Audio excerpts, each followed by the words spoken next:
مبسملا ومحمدا ومصليا ومسلما أما بعد قال الله تبارك وتعالى والذين يؤمنون بما أنزل إليك وما أنزل من قبلك وبالآخرة هم يوقنون. عن ابن عباس رضي الله تعالى عنهما قال قال رسول الله صلى الله عليه وسلم أنا والساعة كهاتين. رواه الإمام الهمام الترمذي في جامعه.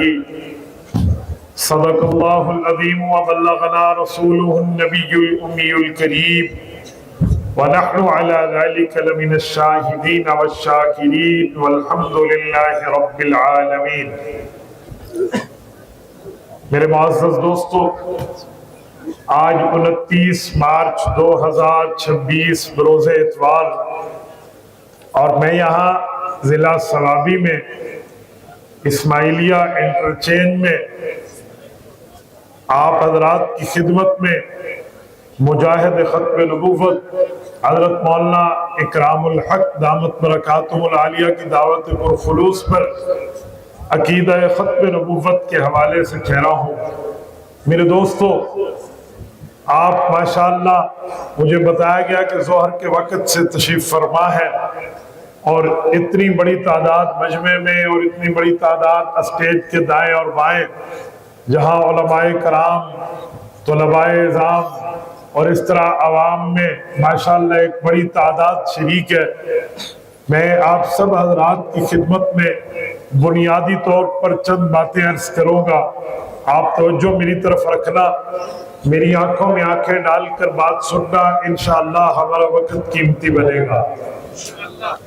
میرے دوستو، عقیدہ ختم نبوت رسول اللہ صلی اللہ علیہ وآلہ وسلم کا یہ وہ اعزاز اور مرتبہ ہے جس کو رب کریم نے قرآن کریم میں تقریباً 100 آیات کے اندر بیان فرمایا ہے. عقیدہ ختم نبوت وہ نظریہ ہے جس کو جناب رسول اللہ صلی اللہ علیہ وآلہ وسلم نے 210 سے زائد احادیث میں ختم نبوت کو بیان فرمایا ہے. عقیدہ ختم نبوت آپ کے اور میرے لیے موت اور حیات یعنی ایمان اور کفر کا معاملہ ہے، ماننا اور نہ ماننا. اگر ہم مانیں تو ہم ایمان میں ہیں اور نہ مانیں تو دائرہ کفر میں چلے جاتے ہیں. تو عقیدہ ختم نبوت کوئی عام چیز نہیں ہے. میں اس پر بنیادی طور پہ آپ کی خدمت میں اللہ کے قرآن کو پیش کر رہا ہوں. رسالت آپ علیہ السلام ارشاد فرماتے ہیں وہ احادیث بعد میں، لیکن پہلے اللہ کے قرآن کو دیکھیں. قرآن پاک کے پہلے صفحات ہے، سورۃ البقرہ ہے، پہلا رکوع ہے. رب کریم نے ایمان لانے میں مؤمنین کی صفات کو بیان فرمایا ہے. اللہ رب العزت ارشاد فرماتے ہیں والذین یؤمنون بما انزل الیک وما انزل من قبلک وبالآخرۃ هم یوقنون. اللہ تعالیٰ نے فرمایا ایمان کی 3 بنیادیں ہیں، ایمان کے 3 درجات ہیں. جو اولین مسلمان، اسلام کے پہلے مخاطب پاک پیغمبر صلی اللہ علیہ وسلم کی جماعت جس چیزوں پر ایمان لائی ان کی بنیادی طور پر 3 چیزوں کو رب کریم نے گنوایا. پہلی بات میں پچھلی کتابوں کا ذکر کیا جسے ہم تورات کہتے ہیں، زبور کہتے ہیں، انجیل کہتے ہیں، صحائف کہتے ہیں. اللہ نے ان کے ایمان کی بات کی اور پھر اس کے بعد فرمایا وما انزل الیک، جو رسول اللہ پر نازل ہوا یعنی قرآن کریم کی بات کی. اللہ تعالیٰ نے نمبر ارشاد فرمایا جب پہلی کتابوں پر ایمان ہو گیا، قرآن کریم پر ایمان ہو گیا، تو اللہ رب العزت نے فرمایا وَبِالْآخِرَةِ هُمْ يُوقِنُونَ. اب صحابہ کرام کا ایمان قیامت پر ہے، آخرت پر ہے، روز جزا پر ہے، روز یوم الدین پر ہے. مالک یوم الدین تو رب ہے، یوم الدین قیامت ہے. تو فرمایا وَبِالْآخِرَةِ